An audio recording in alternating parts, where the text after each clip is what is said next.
Emmanuelle Barbara est une spécialiste en droit social. Vous êtes en particulier spécialiste donc du monde du travail. Et puis, si vous êtes là, c'est aussi parce que on a vu, vous avez fait, je sais pas comment on doit dire, une sorte de keynote, un genre de TED, comme on dit, sur le travail justement. Il y a quelques temps, je crois, il y a un an et demi, et qui nous a frappé parce que, à la fois par votre dynamisme et puis par, j'allais dire, on parlait beaucoup de bon sens avec le ministre. Je trouvais que les propos que vous aviez tenus, et vous pouvez la retrouver, la vidéo, assez facilement en faisant une recherche sur Internet, finalement, vous disiez des choses qui vont vous permettre d'avoir avec le ministre de l'Éducation nationale, et c'était aussi pour ça qu'on voulait vous confronter tous les deux, finalement de faire le pont avec ce dont on n'a pas parlé, c'est-à-dire ça va être quoi les métiers de demain qu'on connaît même pas d'ailleurs, et comment est-ce qu'effectivement on peut faire le lien entre Jean-Michel Blanquer, qui prépare en tout cas le terrain pour former nos enfants, et puis les gens qui vont être dans le monde du travail et dont on ne sait pas très bien, effectivement, compte tenu d'évolution, là pour le coup de disruption, en tout cas de changements assez brutaux, ce qu'il va être dans les 5, 10, 15, 20 années qui viennent. Emmanuelle, je vous laisse le micro, dialoguer avec le ministre. Merci beaucoup. Monsieur le ministre, je crois que vous avez illustré cette phrase très belle d'Alain, qui est citée dans ses propos sur l'éducation, où il dit la chose suivante, il dit « Il faut que l'enfant connaisse le pouvoir qu'il a de se gouverner et d'abord de ne pas se croire. Il faut aussi qu'il ait le sentiment que ce travail sur lui-même est difficile et beau. » Et je crois que vous en avez fait l'exposé par tous les aspects que nécessite l'éducation de nos jours pour notamment préparer à ce monde inconnu ou peu connu de demain, c'est-à-dire savoir, confiance et puis exigence, les règles, etc., qui permettent de se forger une volonté, se forger donc une capacité d'opérer des choix, car eh bien voilà, ce sont des choix qui se posent aujourd'hui au futur actif, appelons-le comme ça, puisque nous sortons de ce monde j'allais dire, si efficace, dans le fond, efficace, pratique, puisque s'énonçant de manière hégémonique, en gros, titulaire d'un CDI pour la vie et à effectuer ce travail éventuellement chez le même employeur et doté des protections que le modèle social nous consentait. Ça, c'était avant. Aujourd'hui, on est dans l'entre-deux, c'est-à-dire qu'on n'est pas tout à fait, par hypothèse, dans ce monde transformé, puisque c'est l'objet des autres lois, des autres secteurs qui, j'allais dire, qui poursuivent, dans le fond, la situation de l'éducation, c'est-à-dire le monde du travail, et on observe qu'au travers des volets successifs initiés par la loi travail, en cours de finalisation et passant de l'état d'ordonnance à loi, il y a d'autres volets qui tournent précisément autour de cette dimension notamment, qui est que l'école, si vous avez aimé l'école, vous adorerez vous former à nouveau. Et donc j'ai été frappée par ce point que vous avez dit à multiples reprises, qui est que dans le fond, l'école, d'accord, ça prépare au monde de demain, et puis alors le monde, justement, on va parler 2 minutes des évocations dans l'entreprise, c'est-à-dire des interrogations et qui assaillent l'entreprise et qui expriment des tâtonnements, mais vous avez parlé de bonheur. Et c'est déjà pas mal, éventuellement, et en effet, d'imaginer que cette période de la vie, si intéressante, si intense, dans le fond, il faudrait qu'elle soit, sinon heureuse, du moins la moins malheureuse possible, parce que précisément, il faut y retourner. La formation professionnelle continue, la blague, c'est qu'avant, ça pouvait être une sorte de mantra. Maintenant, c'est pour de vrai. C'est pour de vrai. Et donc, il faut avoir le goût d'apprendre. Pour ne pas être... vous imaginez qu'est-ce qu'on va faire des gens qui ont détesté l'école? On va leur dire, vous allez rire, mais précisément pour faire face, il va falloir aller à l'école. Ça ne marche pas. Ça ne marche pas. D'où cette idée que cette exigence et cette nécessité d'apprendre conduit aussi à vivre un moment de bonheur, ou en tout cas de... Et je crois que c'est véritablement une des ambitions aussi de l'école, qui permet précisément d'y rebondir. Alors dans l'entreprise, c'est quoi le reflet? Dans le fond, le reflet des interrogations qui assaillent l'école sont les mêmes dans l'entreprise. On a affaire à un mode opératoire qui désormais s'écarte de la hiérarchie, s'écarte de ce monde vertical de l'usine. Les technologies, et c'est l'enjeu de tous ces rapports successifs, et il y en a justement un qui est sorti littéralement il y a 2 jours, du Conseil d'orientation pour l'emploi sur l'impact sur le travail de la numérisation, les nouvelles technologies, la robotisation et le reste. Parce que c'est ça l'enjeu. Et puis n'oublions pas que nous sommes en France. Nous sommes anxieux et nous avons peur. Et comme nous avons peur, on s'interroge sur la fin du travail, la fin du CDI, la fin de tout ça. Et donc, précisément, on a besoin d'avoir des personnes rassurées, rassérénées, mais il est vrai, l'impact des nouvelles technologies est quand même important. 10% d'après le CO et d'après des dizaines d'autres rapports, 10% des emplois sont très fragilisés, on dit pudiquement, c'est-à-dire en gros vont disparaître. 50% d'entre eux vont être profondément modifiés. Et pour tous les autres, on a besoin de capacités de compétences qu'on n'a pas aujourd'hui. Et notamment, vous évoquiez l'intelligence dite cognitive, parce que l'appariement entre les technologies et l'humain doit laisser une place à l'humain. Et la seule place qu'on ait pour le moment, c'est cette intelligence cognitive, cette empathie, ce qui fait que nous sommes des hommes. Et ça, nous ne l'apprenons pas à l'école. Donc, à l'évidence, l'entreprise se trouve confrontée à la nécessité de devoir reformer ou former tout court ses salariés. Et puis c'est pas si simple que ça. C'est que les salariés désormais, les personnes physiques désormais, les actifs, eh ben, ils ont des ambitions. C'est-à-dire ils ont des ambitions émancipatoires, en plus de tout le reste. C'est-à-dire qu'ils sont à même, ils souhaitent aussi bouger dans un monde qui bouge. Donc voilà, on est dans une forme d'aspiration émancipatoire d'un côté, de l'autre côté l'entreprise qui fait face à des difficultés de se réorganiser elle-même parce qu'elle tâtonne. Et donc ouvrir le champ de l'expérimentation, vous y procédez dans le monde de l'éducation, eh bien l'entreprise doit s'y résoudre aussi, mais ce n'est pas notre genre de beauté.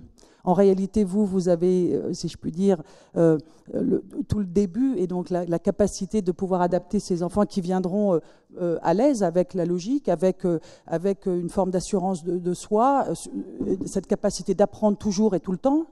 Et puis nous, un peu façonnés par l'Ancien Régime, nous sommes à peu près tous du XXe siècle, et donc il nous faut nous adapter en courant en derrière, si je peux dire tout cela. Donc, dans le fond, je me dis que le meilleur moyen d'y parvenir, et c'est pardon pour cette introduction si longue, mais je suis avocat et je suis donc bavarde, je suis désolée, c'est que, dans le fond, pour que tout cela ait un sens, puisque j'oubliais aussi de parler du défaut d'engagement des salariés au travail, puisque le travail devient sinon trop en silo, etc. Passons, mais dans le fond, l'éducation, le monde de l'éducation initiale, et puis l'entreprise, et puis l'entreprise qui se forme, et donc la formation professionnelle, et même en dehors de l'entreprise, bien entendu, ne sont-ils pas deux mondes qui désormais doivent mieux que coexister, mais imaginez même des passerelles, mais des passerelles même d'enfants. Alors on le fait vaguement pour les petits gamins de 15 ans, de 13 ans, enfin bref, qui viennent faire un petit stage et qui viennent, malheureux, qui trouvent plus ou moins un stage. Mais dans le fond, plus fondamentalement que ça, n'y a-t-il pas lieu de dire que les entreprises, le monde des adultes et des gens qui doivent aussi se former n'a pas intérêt à créer des liens davantage structurels au sens de l'école, c'est pour la vie en fait, ça pour ceux qui ont aimé l'école, et réciproquement, c'est-à-dire que le monde de l'éducation a aussi besoin des moyens et des vues ou des visées de l'entreprise. Après une longue introduction, vous allez avoir une longue réponse, mais il y aura d'autres questions. Merci, mais d'abord merci pour ce développement, c'est très stimulant, et je suis d'accord aussi avec tout ce que vous venez de dire. En tirer comme conclusion qu'il doit y avoir un rapprochement plus grand entre école et entreprise me paraît assez naturel. Alors, il y a un domaine dans lequel ça va être tout particulièrement vrai dans les temps qui viennent avec les réformes que l'on va faire, c'est évidemment le lycée professionnel. L'objectif, c'est que le lycée professionnel prenne vraiment ses galons à l'occasion de la prochaine réforme. C'est pourquoi je le mets en tête de mes priorités, même avant le baccalauréat général et d'autres choses, parce que ce que je souhaite, c'est que demain, il y ait des élèves qui, après la troisième, s'orientent vers le lycée professionnel, non pas parce que leurs résultats scolaires seraient moins bons que ceux des autres, mais parce qu'ils ont envie d'entrer dans une forme de pédagogie et dans une forme d'action différente des autres filières. Et donc, par exemple, l'entrepreneuriat, là, mon expérience précédente me sert, évidemment, mais l'entrepreneuriat et la technologie vont y jouer un rôle central. Et le partenariat avec les entreprises, qui est déjà un peu une réalité aujourd'hui, va devenir plus important pour des raisons évidentes, puisque ce qu'on va chercher, c'est aussi qu'ils qu'ils aient un travail à la sortie et que ça corresponde à l'évolution de la vie économique et sociale. Donc il va y avoir un domaine, si je puis dire, locomotive du point que vous posez, qui sera celui-là. Ce ne sera pas le seul, mais ce sera le point locomotive. Ce sera vraiment le moteur de ce lien nécessaire. Ensuite, sur les sujets d'orientation, qu'on a évoqué tout à l'heure, ça rend évident le fait que, effectivement, le monde de l'entreprise doit être beaucoup plus présent dans les enjeux d'orientation qui existent. Alors, c'est le stage de troisième qui a déjà été une avancée lorsqu'il a été créé, sur lequel on doit progresser. De ce point de vue-là, d'ailleurs, les chambres de commerce peuvent jouer un rôle assez important pour qu'on offre des stages de manière plus riche et équitable à l'ensemble des élèves de troisième. Et puis, plus généralement, être capable de parler de ce qui se passe dans la vie économique aux collégiens et aux lycéens. Et donc, on va effectivement prendre des initiatives dans ce sens, ça c'est certain. Vous évoquiez le lycée professionnel et j'allais dire l'angle qui permettrait de raffermir ce lien. Je voudrais vous parler de quelque chose qui est difficile parce qu'on ne sait pas l'encadrer, c'est la considération. Enfin, je veux dire par là que l'on s'échine, l'on s'acharne à vouloir voir sous nos auspices et nos latitudes, je parle de nous les Français, c'est notre culture, l'idée selon laquelle, dans le fond, les formations professionnelles courtes, enfin en tout cas l'orientation vers le lycée professionnel, vue comme l'expression d'un désir et l'expression de l'excellence, eh bien je pense que c'est pas le cas. Et c'est dramatique parce que d'un autre côté, et j'en suis témoin au travers de ce que l'on voit dans la sociologie des entreprises, c'est combien on voit les gens qualifier leur activité de bullshit job, ça c'est en anglais pour éviter de dire des gros mots en français, et qui du coup le quittant purement et simplement pour renouer avec tous ces termes qui ont l'air positifs, le terroir, revenir au savoir, la perte effectivement des savoir-faire, des savoir-être, et donc et se lancer par ailleurs dans une forme de revitalisation des territoires au fin fond du Gers, etc. C'est assez beau, et notamment la passion que les Français ont développée pour la cuisine. Non seulement les émissions de cuisine et de concours de cuisine, mais encore de le faire vraiment et de développer... Bref, tout ça, c'est des filières professionnelles. Et donc, est-ce que cette question de reconsidération de ces filières qui, à l'évidence, ne sont pas vues comme des filières d'excellence, c'est le moins qu'on puisse dire, nécessite pas une approche qui concerne tant ces sujets-là, mais aussi, dans le fond, la reconsidération de toute activité professionnelle qui n'est pas un contrat de travail. C'est-à-dire qu'en réalité, aujourd'hui, on a vu le surgissement de la figure lumineuse du start-upper. Start-up, ça c'est bien, mais en revanche, à côté, il y a celui qui est auto-entrepreneur et qui est plutôt celui qu'on considère comme un loser du système. C'est un peu comme utiliser PME, enfin TPE ou start-up, voilà, c'est plus chic. Donc, tout ça, néanmoins, est visé par, est considéré comme un peu moins considéré que si vous êtes titulaire d'un vrai contrat de travail, parce que là, pour le coup, on rentre dans un système. Donc, tout ce travail de reconsidération de qui n'est pas dans la norme d'avant, par quoi doit-elle passer et dans le fond, est-ce que l'école n'a pas un rôle fondamental, puisqu'il faut prendre les enfants petits, pour reconsidérer ce qui n'est pas, j'allais dire, des études longues. On va écouter la réponse. Il faudrait que vous raccourcissiez un tout petit peu les questions parce qu'on approche de 9h15. Alors, en deux mots, je pense que je relie ce que vous venez de dire à ce que vous avez dit avant sur le bonheur. C'est-à-dire que si on arrive à changer la perception de l'école par l'enfant lui-même, c'est-à-dire un endroit où apprendre est un bonheur, apprendre est un plaisir, alors ce qu'on fait passer dans les esprits, c'est l'idée que toute la vie on va apprendre et que ça va être un bonheur qu'il en soit ainsi. Et d'ailleurs, parfois, ceux qui, à l'école, n'ont éprouvé aucun bonheur à apprendre, le rééprouvent à 25 ans, à 30 ans, et le découvrent sous d'autres formes, souvent sous d'autres formes pédagogiques. Et donc, notre manière de certifier les fins de parcours, que ce soit en troisième, que ce soit en terminale ou à d'autres moments, nos manières de certifier doivent elles-mêmes indiquer quelque chose de ce qui peut se passer ensuite. Ça renvoie à la réforme du baccalauréat, ça renvoie à ce qu'on va faire dans les langues, par exemple, dans l'enseignement des langues, où il y a beaucoup de choses sont à faire dans le futur, à l'école, au collège et au lycée. C'est cette idée que tout apprentissage est une ouverture et non pas une fermeture, non pas un espace clos où on doit parcourir un chemin qui se termine quelque part, mais une ouverture qui est par définition infinie et qui va mener à d'autres briques. Donc c'est ce qu'on appelle parfois les briques de compétences, etc.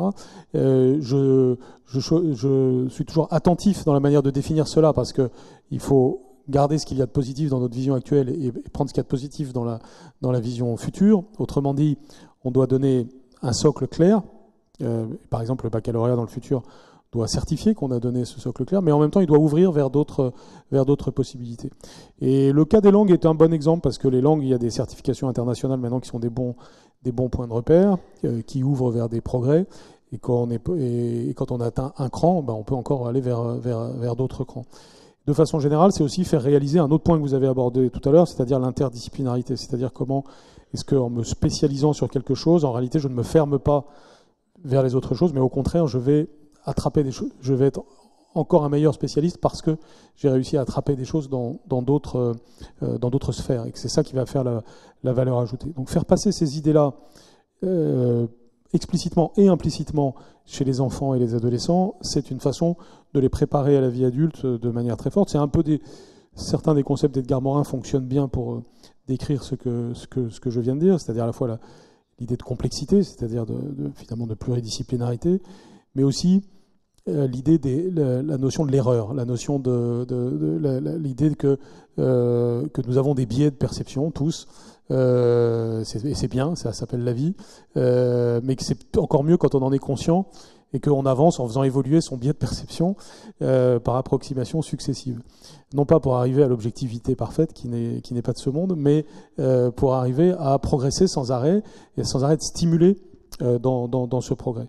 Et c'est pour ça aussi que j'insiste toujours sur la dimension linéaire et pas circulaire de nos évolutions individuelles et collectives. C'est que sinon on finit par installer l'idée que finalement tout revient toujours au même, alors même que le message clé de l'éducation, c'est d'être un moteur dans la vie, de faire évoluer, etc. Donc je pense qu'on doit préparer, à la fois par des connaissances concrètes, mais aussi par un état d'esprit, nos enfants à se situer dans cette perspective qui ensuite va avoir un impact énorme sur les organisations dans leur vie adulte. Emmanuel, vous avez droit à une troisième question, mais plus courte parce qu'il nous reste peu de temps. Alors, juste un mot, l'autonomie. L'autonomie est un mot magique dans la sphère professionnelle, c'est-à-dire que l'on a compris que l'essence substantielle de ce que revendiquent les salariés, c'est davantage d'autonomie, de manière à avoir davantage de latitude et de manière à s'impliquer davantage utilement dans leur activité professionnelle. L'autonomie, alors qu'on vient d'un monde de contrôle, d'un monde où il n'y en a pas d'autonomie, enfin c'était pas prévu. Néanmoins, on s'y résout. Je passe sur le monde professionnel. Du coup, du côté de l'enfant, vous dites qu'il s'agit de conquérir une autonomie, mais comment vous, précisément, cette autonomie qui n'est pas un synonyme de liberté, etc., absolue, puisqu'il s'agit d'élever, comment est-ce que cela se caractérise dans cette perspective-là de recherche à la fois de règles et de donner de conférer cette autonomie absolument vitale dans ce monde moderne? Je vais répondre très vite, mais je pense que c'est une autonomie progressive, donc ce n'est pas une autonomie donnée, mais une autonomie construite, et qu'il doit y avoir un effet de miroir entre l'autonomie de l'enfant, de l'individu, de la personne, et l'autonomie de la structure dans laquelle il est. Et de ce point de vue-là, il y a le sujet de l'exemplarité du monde adulte par rapport au monde des enfants et des adolescents. Si les enfants et les adolescents sont sans arrêt confrontés à des structures qui semblent attendre de manière infantile les choses d'une autorité verticale, que la seule façon de réagir à ça est d'ailleurs celle de la protestation, des luttes permanentes des uns avec les autres, pour toujours se rebeller face à une verticalité, plutôt qu'une horizontalité assumée, une responsabilisation, etc. On ne peut pas s'attendre à former des personnes responsables. Et donc, l'un des éléments de réponse, il y a plusieurs éléments de réponse à votre question, évidemment, qui est dense, mais c'est celui-là, c'est-à-dire de créer une logique d'autonomie qui soit à la fois des communautés et des individus. Et ça, c'est très important, a fortiori si on montre que l'autonomie n'est pas l'anarchie, au contraire, l'autonomie est canalisée, l'autonomie est pour mener à des buts souhaitables pour les enfants. Donc par exemple, l'autonomie des établissements, c'est aussi donner plus de moyens et accompagner plus fortement les établissements qui ont le plus de difficultés. Pour les enfants, c'est pareil. C'est leur donner de plus en plus d'autonomie au fil du temps. C'est pourquoi j'ai des conceptions pédagogiques assez différentes au collège que celle que j'ai à l'école primaire. Ça nous renvoie au débat du début. Si je parle de l'école primaire, on va dire il regarde vers Jules Ferry. Si je parle du collège, on va dire il regarde vers Bill Gates. Et puis on va plus comprendre, on va pas comprendre pourquoi le même homme dit ces deux choses. Mais parce que justement, progressivement, des choses deviennent possibles. Et donc cette autonomie de l'enfant, quand c'est un enfant qui a des difficultés, elle doit évidemment s'accompagner de grands soutiens. Et donc ça nous amène au parcours personnalisé, qui est évidemment une des clés de l'évolution de l'école de demain. Chaque enfant est un cas particulier, il faut des parcours personnalisés. Et les technologies, on en a un peu parlé aujourd'hui, mais on pourrait en parler plus. Les technologies, le numérique, les différentes révolutions numériques nous permettent d'imaginer des choses qui étaient inimaginables auparavant. Par exemple, le big data, l'intelligence artificielle nous permettent d'être au service de la personnalisation des parcours beaucoup plus fortement. Et un enjeu que je voudrais, puisqu'on parle de ça, un enjeu que je voudrais souligner avant qu'on se quitte, c'est l'importance des EdTech et le fait que, en tant que ministère de l'Éducation nationale, avec tout le poids que cela a, qui est parfois décrit comme un inconvénient, mais qui a aussi des avantages, nous pouvons être, en tant qu'entité publique, un puissant soutien, une puissante locomotive des acteurs de l'EdTech français pour les grands enjeux d'évolution technologique en matière d'éducation du futur. Le Google français du XXIe siècle, peut-être, sera créé grâce au soutien de Jean-Michel Blanquer. Google, je ne sais pas, mais en tout cas, Google au sens de puissance, en tout cas. Il faut faire la publicité comment ça s'appelle, de Quanta, qui est mieux. De Quanta, absolument. Alors, la sonnerie va retentir. Je vois que Perrine Dufoy me regarde, mais je veux juste donner la parole. C'est la tradition. On termine toujours notre séance par la question, alors parfois du public, mais là, cher public, désolé, le ministre a rendez-vous, je crois, pour s'occuper de nos enfants dans pas longtemps à Matignon, mais il y a une question d'une étudiante qui a été préparée, et donc je voudrais donner la parole à Rihanna Abdul Souban, qui est étudiante dans la filière énergie à l'ESIE et qui voulait poser une question pour interpeller le ministre. Bonjour monsieur le ministre, bonjour tout le monde. Donc je me présente, je m'appelle Rihanna Abdul Souban, je suis étudiante en dernière année d'école d'ingénieur en énergie à l'ESIE Paris. Donc monsieur le ministre, j'aimerais vous poser une petite question. Donc on remarque que les femmes sont très peu représentées donc dans les métiers scientifiques et notamment ingénieurs. Et par mon expérience, j'ai remarqué que la répartition est quasiment égale entre filles et garçons jusqu'au lycée en filière scientifique, mais qu'à partir des classes préparatoires scientifiques et dans les écoles d'ingénieurs notamment, donc cette égalité n'existe plus et donc les jeunes étudiantes, nous sommes minoritaires. Et il y a certaines associations, donc comme Elle Bouge, qui interviennent régulièrement auprès des collégiennes et des lycéennes afin de les sensibiliser au métier d'ingénieur et scientifique en général. Donc par rapport à ce constat, donc j'aimerais savoir quelles sont les mesures que vous comptez mettre en place pour la parité. Voilà. Merci beaucoup. Merci beaucoup, mademoiselle. D'abord, félicitations pour être pour contredire parce que vous êtes la règle que vous énoncez. Et donc c'est une bonne chose et c'est un sujet qui, je pense, progresse et c'est bien. Il faut qu'on soit volontariste sur cette question. Et d'ailleurs, en étant volontariste sur cette question, on fera d'une pierre plusieurs coups, puisque non seulement il y a le problème que vous évoquez, mais on a le problème de ne pas avoir assez de vocation scientifique. Et par exemple, la France, comme pratiquement tous les pays du monde, manque de professeurs de mathématiques, manque d'ingénieurs aussi dans le futur. Et donc, si demain il y a plus de femmes qui le font, on résoudra deux problèmes à la fois. Donc c'est une raison supplémentaire pour être extrêmement actif, mais la première raison se suffirait elle-même. En effet, les filles ont des performances aussi bonnes, voire en réalité meilleures que les garçons en sciences à l'âge du collège et du lycée. Et donc il n'y a aucune raison pour qu'on ne retrouve pas cela ensuite.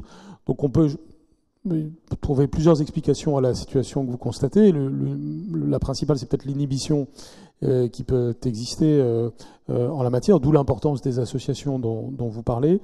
Je pense aussi, alors donc on va évidemment encourager cela, c'est-à-dire le fait d'aller stimuler les carrières scientifiques des filles. Et entre parenthèses, la réforme du baccalauréat doit avoir cette vertu, entre autres, en permettant à chacun de choisir des filières par goût et par volonté de se projeter dans le futur. Autrement dit, demain vous ferez S, non pas parce que vous voulez faire Sciences Po et que c'est bien de faire S, parce que dans certains esprits, ça vous met en haut d'une hiérarchie, mais vous choisirez des matières scientifiques parce que vous voulez faire une carrière scientifique, et on vous parlera de ces carrières scientifiques au long de votre parcours. Mais il y a un deuxième élément qui viendra à l'appui de cela, c'est qu'on va beaucoup plus accompagner par des bourses et des possibilités de financement des parcours de futurs scientifiques, et on encouragera tout particulièrement les filles dans ce contexte-là. Ce qu'on appelle le pré-recrutement va se développer dans les temps à venir et nous permettra de faire d'ailleurs d'une pierre trois coups, parce qu'au passage il y a aussi un enjeu social, sociologique même, de diversité des provenances sociales des futurs scientifiques.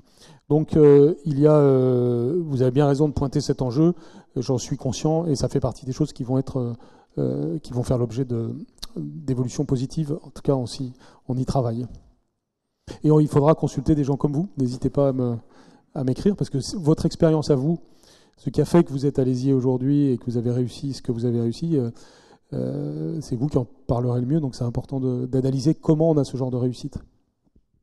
Je me permets de rajouter à ce sujet une question. On parle beaucoup d'égalité homme-femme, à la fois dans le monde du travail, on sait que ce n'est pas le cas, mais on parle beaucoup, il y a eu ce débat sur la question d'attitude de certains hommes à l'égard des femmes, avec ce hashtag balance ton porc, avec... Est-ce que tout ne commence pas par l'éducation, j'allais dire peut-être même des garçons et à l'école? Est-ce qu'il n'y a pas une responsabilité de l'école pour justement apporter à l'éducation des jeunes hommes de demain une forme de respect et finalement une attitude dont on peut avoir le sentiment, parfois en lisant ce qui se dit, que rien n'a changé, voire ça s'empire? Oui, bien sûr. Là aussi, ça passe par plusieurs choses. Mais d'abord, comme vous le savez, je dis toujours lire, écrire, compter, respecter autrui. J'ai ajouté respecter autrui, qui, à mes yeux, englobe toute une série d'enjeux que nous avons aujourd'hui, comme celui-ci, comme la lutte contre le harcèlement, contre toutes sortes de phénomènes qui...